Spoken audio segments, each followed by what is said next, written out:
Lecture de la promesse de l'aube, chapitre 14, pages 96 à 99. Mon père avait quitté ma mère peu après ma naissance, et chaque fois que je mentionnais son nom, ce que je ne faisais que très rarement, ma mère et Agnella se regardaient rapidement, et le sujet de conversation était immédiatement changé. Je savais bien, cependant, par des bribes de conversation, surprises par-ci par-là, qu'il y avait là quelque chose de gênant, d'un peu douloureux même, et j'eus vite fait de comprendre qu'il valait mieux éviter d'en parler. Je savais aussi que l'homme, qui m'avait donné son nom, avait une femme, des enfants, qu'il voyageait beaucoup, allait en Amérique, et je l'ai rencontré plusieurs fois. Il était d'un aspect doux, avait de grands yeux bons et des mains très soignées.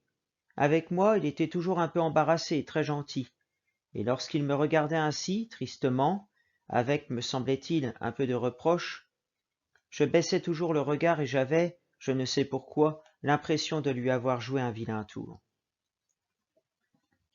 Il n'est vraiment entré dans ma vie qu'après sa mort, et d'une façon que je n'oublierai jamais.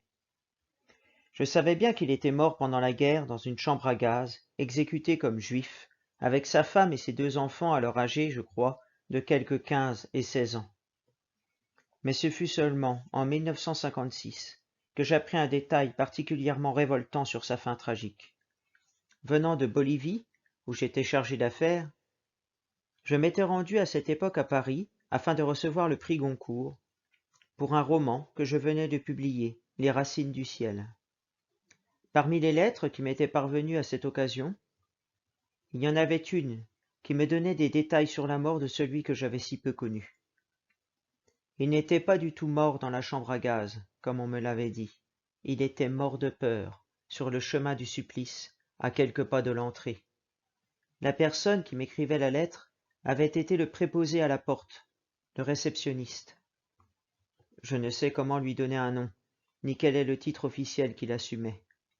Dans sa lettre, sans doute pour me faire plaisir, il m'écrivait que mon père n'était pas arrivé jusqu'à la chambre à gaz, et qu'il était tombé raide mort de peur avant d'entrer. Je suis resté longuement la lettre à la main. Je suis ensuite sorti dans l'escalier de la NRF. C'est une maison d'édition française. Je me suis appuyé à la rampe et je suis resté là, je ne sais combien de temps, avec mes vêtements coupés à Londres, mon titre de chargé d'affaires de France, ma croix de la Libération, ma rosette de la Légion d'honneur et mon prix Goncourt. J'ai eu de la chance. Albert Camus est passé à ce moment-là, et voyant que bien que j'étais indisposé, il m'a emmené dans son bureau.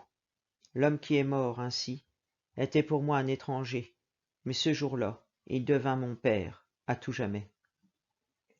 Je continuai à réciter les fables de La Fontaine, les poèmes de Déroulède et de Béranger, et à lire un ouvrage intitulé Scènes édifiantes de la vie des grands hommes, un gros volume à couverture bleue, orné d'une gravure dorée représentant le naufrage de Paul et Virginie.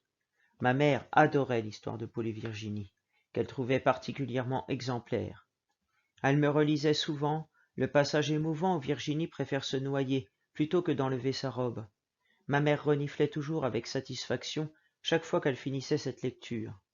J'écoutais attentivement, mais j'étais déjà très sceptique là-dessus. Je croyais que Paul n'avait pas su s'y prendre, et voilà tout. Pour m'apprendre à tenir mon rang avec dignité, je fus également invité à étudier un gros volume intitulé « Vie de Français illustres ». Ma mère m'en donnait elle-même lecture à haute voix, et après avoir évoqué quelques exploits admirables de Pasteur, Jeanne d'Arc et Roland de Roncevaux, elle me jetait un long regard chargé d'espoir et de tendresse, le livre posé sur les genoux. Je ne l'ai vu se révolter qu'une fois, son âme russe reprenant le dessus devant les corrections inattendues que les auteurs apportaient à l'histoire.